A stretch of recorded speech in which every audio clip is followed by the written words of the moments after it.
Today, let us start with the introduction to the subject Linear and Digital IC Applications. In the subject title, we come across the term IC. The term IC is the abbreviated form of integrated circuit. In an integrated circuit, all the components are placed on a single chip. Chip is a small, thin semiconductor sheet measuring a few hundred square mils. Chip is also called a die. Integrated circuit.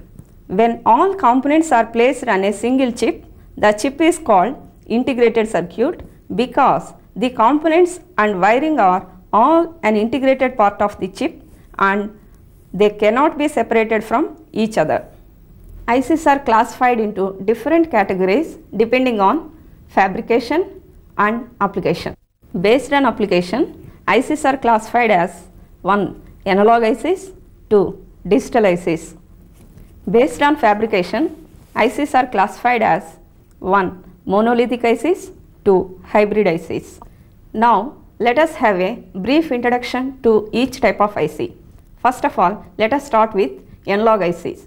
Analog IC performs the functions like amplification and any linear operation on the input signal. So, analog IC is also called linear IC. The input signal to the analog IC is in the continuation form. Example, operational amplifier. Digital IC performs the functions on the digital input data. The digital input data is of binary form, that is a bit. A bit may assume either 1 or 0. Digital ICs have the logic and memory. The transistors used in digital ICs will have only two functions, on or off operation. So, the fabrication of digital IC is very easy. Example, a flip-flop. The origin of the word monolithic comes from the Greek word monos meaning single and lithos meaning stone. So, monolithic indicates single stone. So, monolithic IC represents an IC in which all the components and wiring are part of the chip. Example, operational amplifier. Hybrid IC may contain one or more monolithic ICs or transistors based on a base of silicon chip, and resistors and capacitors are connected externally. These hybrid ICs have an advantage of isolation and also high rated capacitors and resistors can be used. Now, let us study the importance of analog ICs. Let us pose a question. Is there any reason for studying analog ICs when so many applications use a computer which works on digital data? Yes, there is a reason and it is as follows. It is true that so many applications and their functions are solved by using microcomputers, microcontrollers or DSP chips because it's very easy to handle software packages, computers are accurate, they can store the data and the data can be transferred from one network to the other network very easily. However, when many digital systems are created, we require the equal number of interfacing circuits, and in the interfacing circuits the linear ICs come into picture. The digital data acquisition system is a digital system and it requires interfacing circuit, and this interfacing circuit consists of analog IC. So, the designer should have fair knowledge about analog as well as digital systems so that he can achieve maximum performance out of the digital system at reasonable cost. The typical acquisition block diagram consists of sensor, input interface circuit, microcontroller, output interface circuit and a load. The sensor converts a physical parameter to an electrical quantity. Input interface circuit uses op amps and other linear ICs. Microcontroller consists of analog to digital converter, CPU, memory and output port. Output interface circuit provides an isolation between a microcontroller and high voltage loads. Typical output interface circuits are triacs and power transistors. The loads may be motors or heaters. The loads may be AC or DC. So, linear IC performs as an input interfacing circuit in the digital world. Operational amplifier is a linear IC. Now, let us go through the full details about operational amplifier. The term operational amplifier was first originated in the year 1947. It is available in monolithic IC packages. An operational amplifier is basically a differential amplifier whose function is to amplify the difference between two input signals. Therefore, it is also called difference amplifier. It was originally designed for computing mathematical operations and hence it was named operational amplifier. It is abbreviated to op-amp. It can be used to amplify both AC and DC signals. By using suitable feedback components, it can be used for suitable special applications like active filters, oscillators or regulators. Block diagram of a typical op-amp consists of 4 stages. 1. Input stage. 2. Intermediate stage. 3. DC level translator. 4. Output stage. Input stage. It is the dual input balanced output differential amplifier. It provides most of the voltage gain of the amplifier and also establishes the input resistance of the op-amp. Intermediate stage. It is a dual input unbalanced output differential amplifier. DC level translator. It is also called level shifting stage. It is used to reduce the DC present at the intermediate stage to ground level. It consists of an emitter follower using constant current source. Output stage.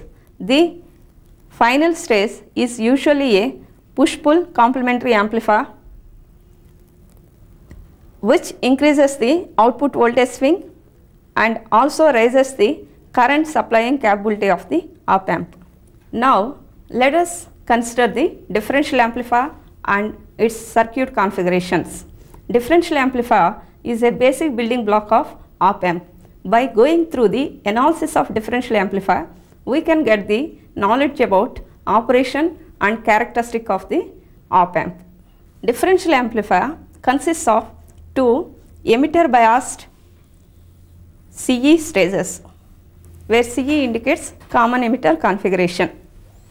These 2 stages are connected in such a way to get the differential amplifier circuit diagram as shown in figure B. The modifications required to get the differential amplifier circuit diagram are VCC1 is equal to VCC2 equal to VCC, RC1 equal to RC2 equal to RC, RE1 equal to RE2, RE equal to RE1 parallel with RE2. Transistors Q1 and Q2 are matched transistors, that is, they have identical characteristics. Differential amplifier circuit configurations are defined by number of inputs used and the way output is taken.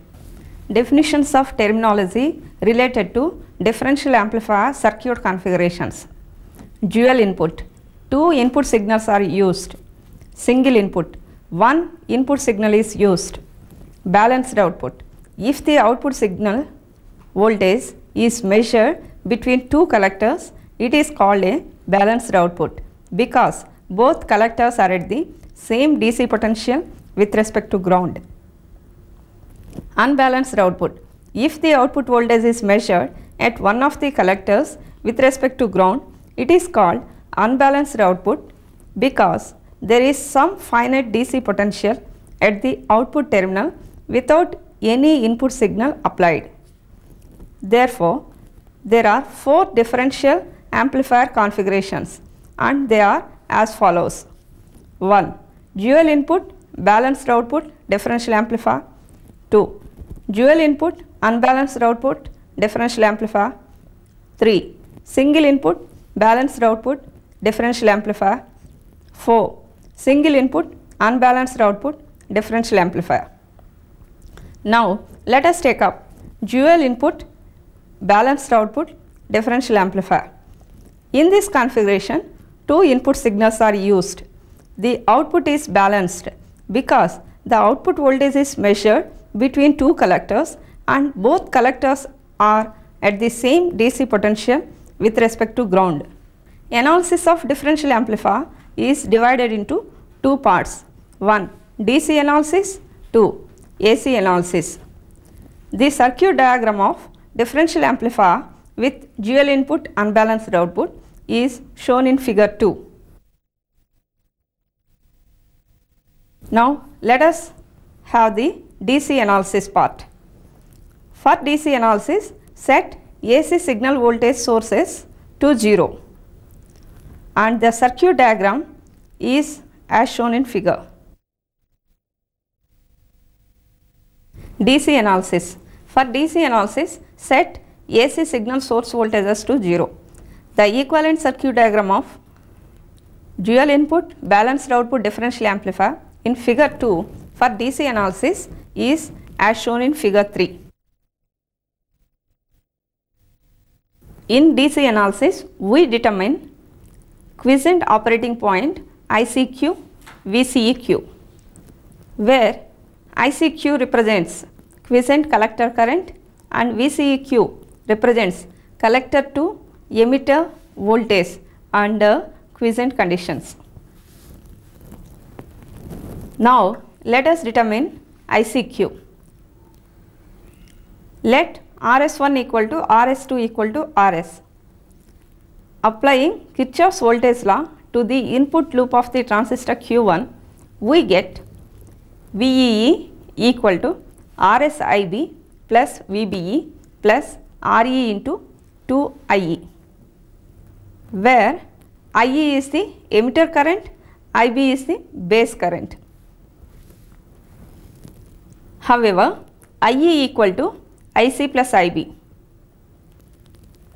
is approximately equal to IC, since IB is very less than IC. Therefore, IB equal to IC by HFE can be represented as IE by HFE, where HFE represents the DC current gain of a CE stage. Substituting the expression for IB in equation 1, we get VEE equal to RS by HFE IE plus VBE plus 2RE-IE, from which we get IE equal to VEE minus VBE by 2RE plus RS by HFE, but IE is approximately equal to ICQ. Therefore, quiescent collector current is equal to VEE minus VBE by 2RE plus RS by HFE, where VBE is the base to emitter voltage and it is fixed for different types of materials used in the transistor. VBE equal to 0.6 volts for silicon transistor and 0.2 volts for germanium transistor. Since 2RE is very greater than RS by HFE, we can neglect RS by HFE from the expression of ICQ. Now, simplified expression for ICQ is equal to VEE minus VBE by 2RE. From this expression, we can conclude that ICQ does not depend on RC. Now, let us determine the expression for VCEQ. Applying KVL, that is Kirchhoff's voltage law, at the input loop, we have VEE equal to 2IE plus VBE plus IBRS. As IB is very small, the term IBRS can be neglected. Therefore, the above expression reduces to VEE equal to 2IERE plus VBE. From this expression, we have minus VBE equal to 2IERE minus VEE, and it is equal to VE, since VE equal to 2IERE minus VEE. However, VCE equal to VC minus VE, where VC equal to VCC minus ICRC and VE equal to minus VBE. Substituting these expressions in VCE, we get VCE equal to VCC plus VBE minus ICRC, and it is equal to VCEQ. AC analysis. In AC analysis, we determine voltage gain, input resistance, output resistance of the differential amplifier. To draw the AC equivalent circuit, set DC voltage sources to 0 and replace Q1 and Q2 transistors with their T equivalent circuits. The T equivalent circuit of transistor Q1 is shown in figure 3b, in which RE1 represents internal emitter junction resistance. IC1 is the collector current. The AC equivalent circuit of dual input balanced output differential amplifier of figure 2 is shown in figure 3c.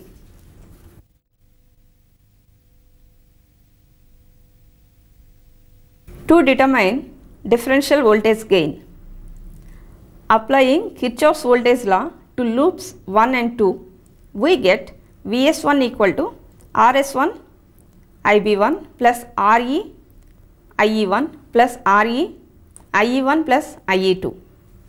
Vs2 equal to Rs1 IB1 plus Re IE1 plus Re into IE1 plus IE2. Here in the AC equivalent circuits, we have the transistors Q1 and Q2 matched.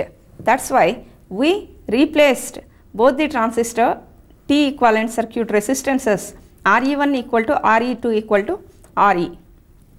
Now, substituting IB1 equal to IE1 by HFE and IB2 equal to IE2 by HFE, where HFE equal to AC current gain of the CE stays, the above expressions reduce to Vs1 equal to Rs1 by HFE IE1 plus Re IE1 plus Re IE1 plus IE2. Vs2 equal to Rs2 by HFE IE2 plus Re IE2 plus Re into IE1 plus IE2. Since Rs1 by HFE and Rs2 by HFE are very small, they can be neglected in the above equations. Now, the reduced form of the above equations are Vs1 equal to Re plus Re into IE1 plus Re IE2. Vs2 equal to Re IE1 plus Re plus Re IE2. Cramer's rule is used to calculate IE1 and IE2. Using Cramer's rule, we have IE1 equal to determinant of Vs1 Re plus Re Vs2 Re by determinant of Re plus Re Re Re Re plus Re, which is equivalent to Re plus Re into Vs1 minus Re Vs2 by Re plus Re whole square minus Re whole square, and IE2 equal to Re plus Re Vs1 Re Vs2. It is in the determinant form by determinant of Re plus Re Re Re Re plus Re, which is equivalent to Re plus Re into Vs2 minus Re Vs1 by Re plus Re whole square minus Re whole square. The output voltage is V0 equal to Vc2 minus Vc1. From figure 3c, we note that Vc1 equal to minus Ic1 Rc, Vc2 equal to minus Ic2 Rc. Therefore, V0 equal to Vc2 minus Vc1, that equal to Rc Ic1 minus Ic2, that equivalent to Rc into IE1 minus IE2, since Ic is approximately equal to IE. Substituting values for IE1 and IE2 and simplifying the expression for V0, we get V0 equal to Rc by Re into Vs1 minus Vs2. Let Vs1 minus Vs2 equal to Vid, that is differential input voltage. Therefore, V0 equal to Rc by Re into Vid. Differential voltage gain AD is defined as the ratio of output voltage to the differential input voltage. From the above expression, differential voltage gain AD equal to Rc by Re.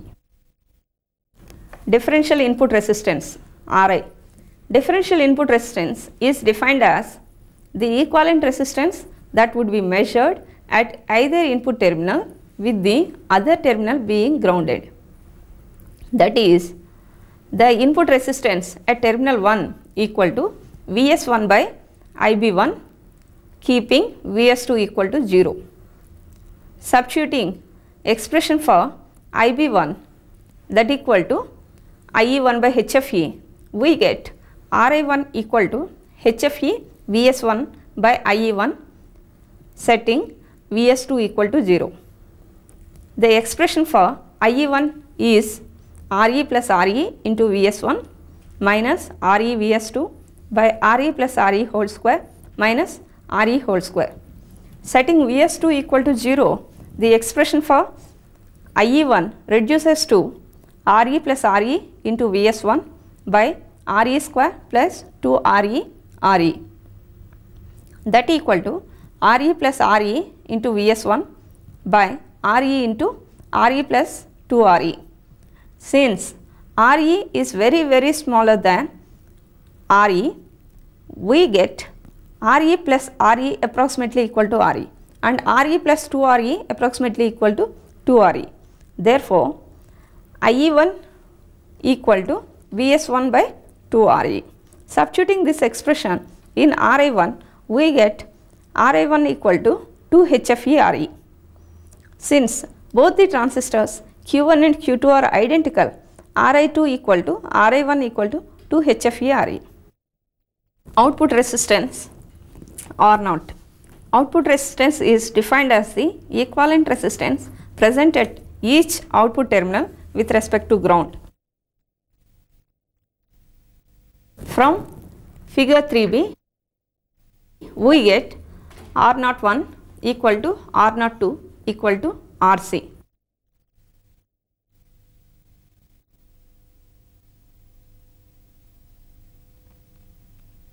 In this session, we discussed about brief introduction to the subject and various types of ICs, introduction to the analog ICs and different types of configurations, and in those configurations the analysis in detail of dual input, balanced output, differential amplifier is discussed. In the next session, let us discuss about dual input, unbalanced output, differential amplifier and other circuit configurations too.